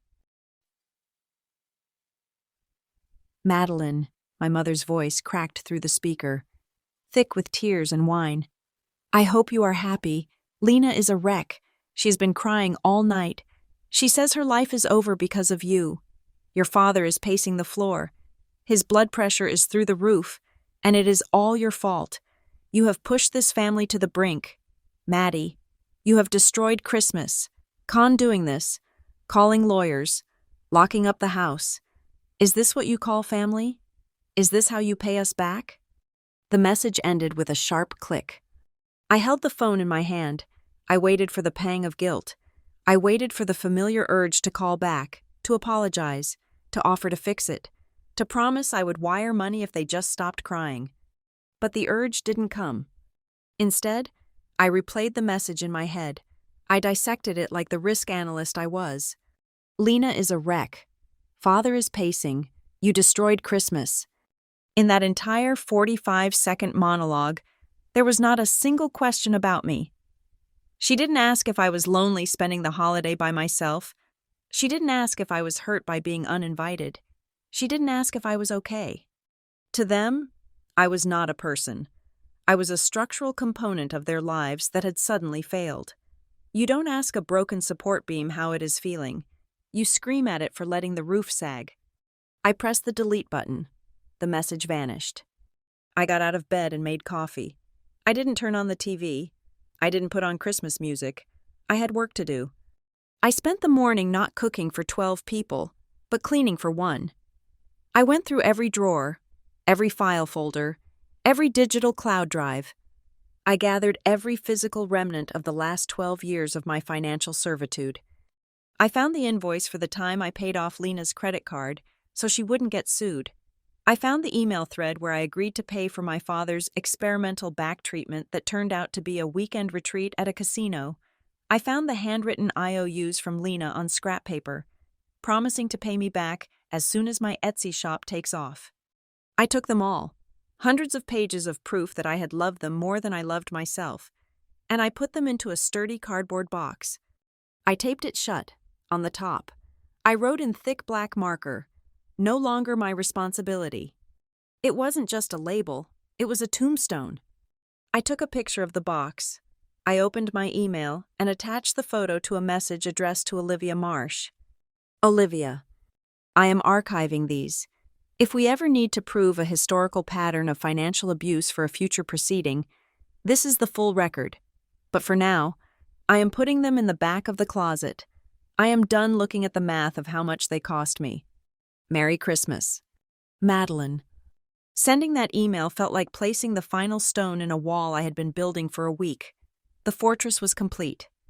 By 2 p.m, the light in the apartment had turned a soft, wintry gray. I went to the kitchen. For the first time in my adult life, I cooked a Christmas dinner that I actually wanted to eat. I didn't roast a massive turkey that would result in leftovers I hated. I didn't make the green bean casserole my mother insisted on. I roasted a small chicken with lemon and rosemary. I roasted root vegetables with honey glaze. I opened a bottle of Pinot Noir, the $80 bottle I had originally bought for my father, and I poured a glass for myself. I sat at my small dining table. There was no shouting. There was no tension. There was no one making passive-aggressive comments about my job or my lack of a husband. I took a sip of the wine. It was excellent. As I ate, I thought about Lena. I thought about her showing up at my door in the rain, furious and terrified. I thought about my parents in Maple Glen, sitting in a house they no longer owned, realizing that the Bank of Madeline was permanently closed. I realized then that the greatest revenge wasn't the trust, it wasn't the credit freeze, it wasn't even the threat of jail time. The true revenge was this: I was removing my energy from the equation. For decades, their drama had been powered by my reaction. They created chaos, and I supplied the order. They created debt, and I supplied the funds. They created guilt, and I supplied the apology. We were a machine, a dysfunction engine that required my participation to run. By stepping out, I wasn't just punishing them, I was stopping the show. Without me to play the villain or the savior, they were just 3 people in a room with their own bad decisions. They would have to eat their own cooking tonight, both literally and metaphorically. I finished my dinner. I washed the single plate and the single glass.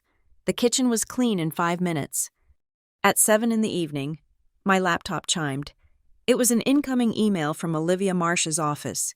Even on Christmas, the automated systems of justice were working.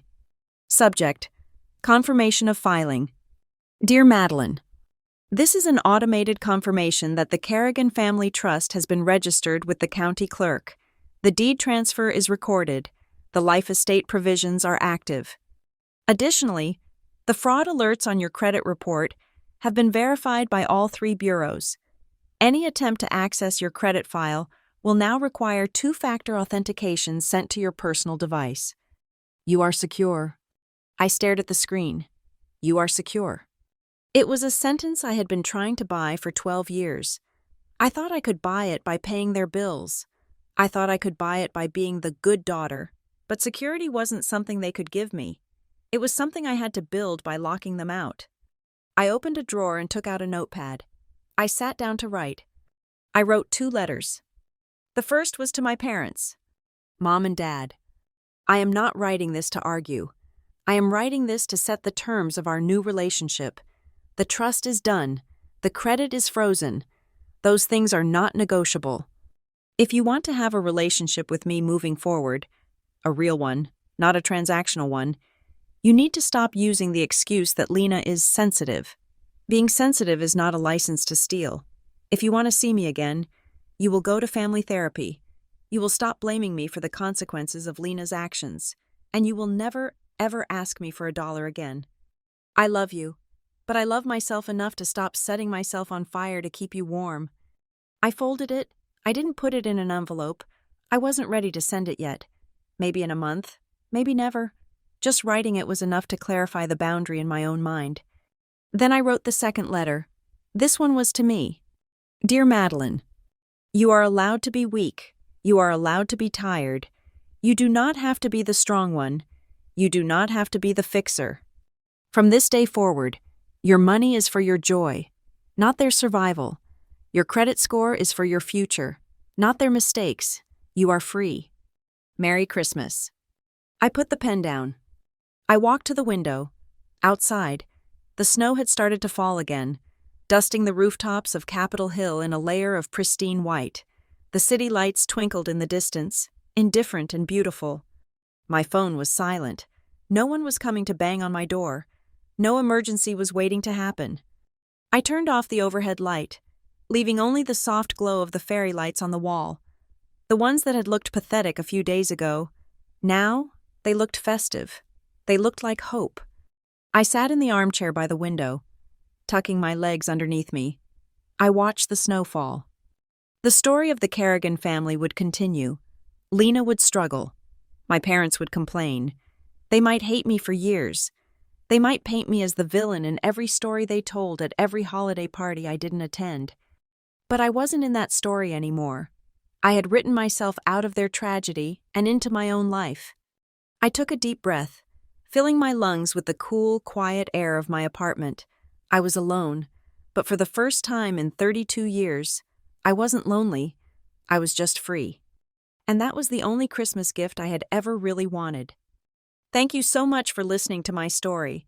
I hope Madeline's journey to finding her freedom resonated with you.